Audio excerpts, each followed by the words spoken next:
Hi friends, good evening. ఈరోజు తిమ్మసముద్ర గ్రామంలో ఒక పరిశుద్ధ వివాహము జరిపించడానికి నేను వెళ్తూ ఉన్నాను. నా ప్రయాణంలో దేవుని కృప తోడుగా ఉండులాగున ప్రతి ఒక్కరూ ప్రార్థన చేయండి. అలాగే ఈరోజు చాలా ప్రత్యేకమైన రోజు. ఏంటంటే మా బంధువుల పెళ్ళి. మరి నాకు తమ్ముడు అవుతాడు. మరి నేను ఆ మ్యారేజ్ చేయడానికి వెళ్తున్నాను. ఇది నిజంగా దేవుని యొక్క కృప. మరి వాతావరణము వర్షం పడే సూచనలు కనబడుతూ ఉన్నాయి.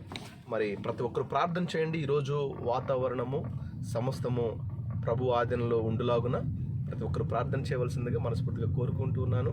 ఈ వివాహము దేవునికి మహిమకరంగా జరగాలని ప్రతి ఒక్కరూ ప్రార్థన చేయవలసిందిగా మనం చేస్తూ ఉన్నాం. మీ ప్రార్థనల వలన అనేక ప్రాంతాల్లో దేవుని సువార్త ప్రకటించడానికి నేను వెళ్తున్నప్పుడు మీ ప్రార్థనలు నిజంగా చాలా ప్రభుని స్తుతిస్తూ ఉన్నాను.